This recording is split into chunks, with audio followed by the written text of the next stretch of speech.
शिरोळ तालुक्यात गांजा, ब्राऊन शुगरसह अंमली पदार्थ मोठ्या प्रमाणात विकले जात आहेत।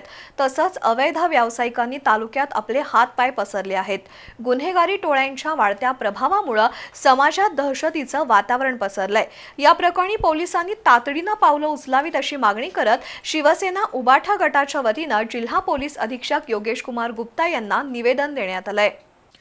शिरोळ तालुक्यात नशेचे पदार्थ, मटका, जुगार, अवैध सावकारीमुळे तरुण पिढी भरकटत चालली आहे। पोलिसांनी तातडीनं विशेष पथकं तयार करून कडक कारवाई करावी अशी मागणी शिवसेना उबाठा गटाच्या वतीनं करण्यात आली आहे। शिरोळ जयसिंगपूर कुरुंदवाड पोलीस ठाण्याच्या हद्दीत अवैध व्यवसायाचं जाळं कर्नाटक सीमेपर्यंत विस्तारलंय। त्यामुळे शिरोळ तालुका अवैध व्यवसायाचं केंद्र बनलाय। त्यामुळे विशेष तपास पथकांच्या साहाय्यानं गांजा आणि अंमली पदार्थांविरोधात कठोर कारवाई करण्याचे आदेश तालुक्यातील पोलीस ठाण्यांना द्यावेत। मटका आणि जुगार अड्ड्यांवर छापे टाकून त्यांचं उच्चाटन करावं अशी मागणी जिल्हाप्रमुख वैभव उगळे यांनी केली आहे।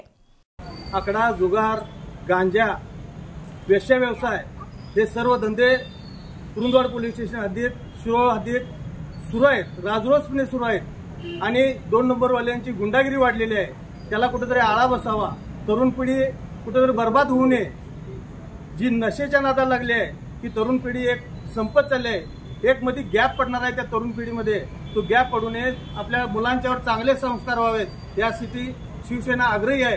पण 15 दिवसात जर साहेबांनी कोणती कारवाई केली नाही तर शिवसेनेच्या पद्धतीनं तिन्ही पोलीस स्टेशनवर आम्ही मोर्चे काढून आंदोलन करू एवढे मी सांगतो। यावेळी रविकिरण इंगवले, संजय चौगुले, सहसंपर्क प्रमुख विजय देवणे, हाजी असलम सय्यद, तालुका प्रमुख संजय अनुसे, दयानंद मालवेकर, मंगल चव्हाण, वैशाली जुगळे, बाबासाहेब सावगावे, प्रतीक धनवडे, युवराज घोरपडे, विजय गायकवाड यांच्यासह शिवसैनिक उपस्थित होते।